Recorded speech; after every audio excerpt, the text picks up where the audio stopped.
تو آج ہم جس بحر کا تذکرہ کریں گے وہ ہے فعول۔ فعول میں فا حرکت میں، عین حرکت میں، واو ساکن، لام حرکت میں، نون ساکن۔ فعول کے لیے ہم جو شعر لیں گے مشق کے لیے وہ یہ ہے، جسے بے خود دہلوی نے لکھا ہے: نہ دیکھا تھا جو بزم دشمن میں دیکھا، محبت تماشے دکھاتی ہے کیا کیا۔ اب اس شعر کی تختی کرتے ہیں۔ فعول کا وزن آپ کو پیج کے اوپر کے حصے میں دکھ جائے گا، جس میں فا حرکت میں، عین حرکت میں، واو ساکن، لام حرکت میں اور نون ساکن۔ جو حرکت والے الفاظ ہیں وہ لال رنگ میں ہوں گے اور جو ساکن ہے وہ کالے رنگ میں ہوں گے۔ اب اس کے نیچے کی لائن سے ہم مصرعوں کی تختی کریں گے۔ تو پہلے مصرعے کے پہلے حصے کی نہ دیکھا اس کی تختی کریں گے۔ اس میں دیکھیے نون حرکت میں، دال حرکت میں، اس کے بعد یا ساکن، جیسا کہ اوپر پیٹرن میں بحر میں دیا ہوا ہے، فا حرکت میں، عین حرکت میں، واو ساکن۔ ٹھیک اسی طریقے سے یہاں پر دیکھیے نون حرکت میں، دال حرکت میں، یا ساکن، اس کے بعد کھا، جس میں کھا ہے وہ حرکت میں اور اس کے بعد الف ساکن، نہ دیکھا فعول۔ یہ اس کے وزن پر ایک حصہ ہو گیا۔ اب آتے ہیں اس مصرعے کے دوسرے حصے پہ۔ تھا جو بز، یہاں پر دیکھیے تھا حرکت میں، جیم حرکت میں، واو ساکن، تھا جو فعو، یہاں تک کہ ہو گیا۔ پھر بزم، بزم میں سے میم اور بز ان دونوں کو ہم الگ کر دیں گے۔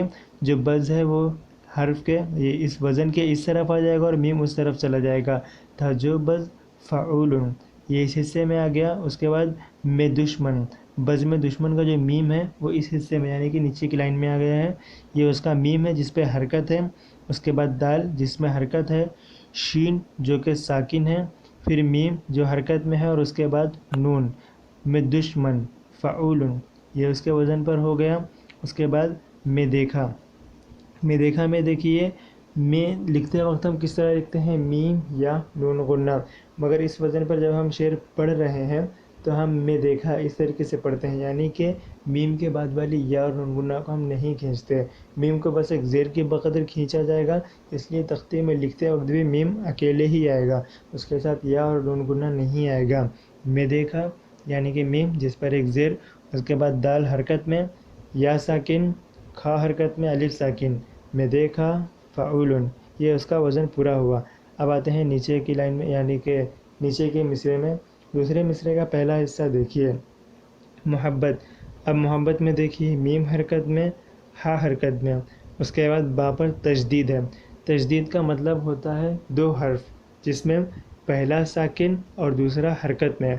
اگر کسی تشدید کے اوپر کوئی بھی حرکت نظر آ رہی ہو تو اس کا مطلب وہاں پر دو حرف ہے۔ ایک حرف جو پہلے اس کے پہلے آئے گا جو کہ ساکن ہوگا، اور ٹھیک اسی کے بعد وہی حرف ہوگا اس حرکت کے ساتھ جو تشدید کے اوپر حرکت دی گئی ہے۔ تو محبت میں جو با ہے اس پر تشدید ہے اور اس کے اوپر زبر ہے، اس لیے محبت لکھتے وقت ہم میم حرکت میں، ہا حرکت میں، با ساکن اور اس کے بعد با پر زبر لیں گے، یعنی کہ با حرکت میں لیں گے۔ تو اب فعول کے وزن پر محبت بھی آئے گا کس طریقے سے، میم حرکت میں، ہا حرکت میں، با ساکن، با حرکت میں، تا ساکن، محبت فعول، یہ اس کے وزن پر ہو گیا۔ یہ تشدید کا قاعدہ تھا۔ اب اس کے بعد تماشے۔ تماشے میں دیکھیے تا حرکت میں، میم حرکت میں، الف ساکن، شین حرکت میں، یا ساکن، دکھاتی، دال حرکت میں، خا حرکت میں، الف ساکن، تا حرکت میں، یا ساکن، دکھاتی فعول، یہ اس کے وزن پر ہو گیا۔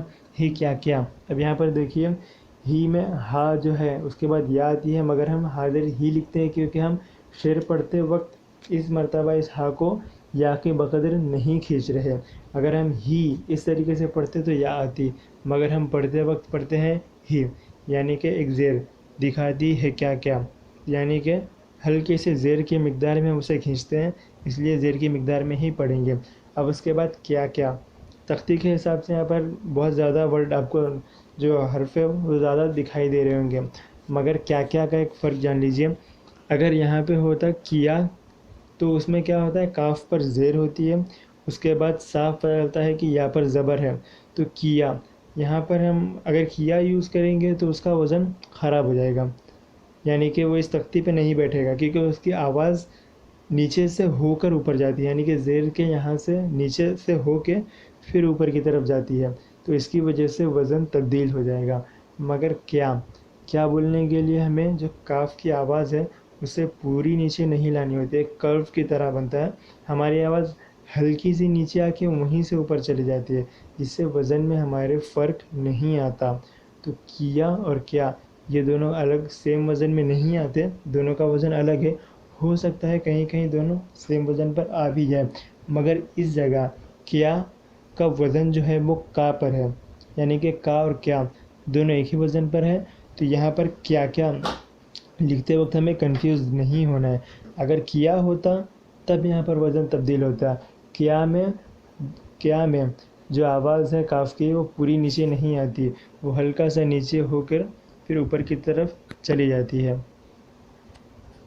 تو آج کے اس ویڈیو میں بس اتنا ہی، آپ سے پھر ملیں گے اگلی ویڈیو میں، تب تک کے لیے الوداع۔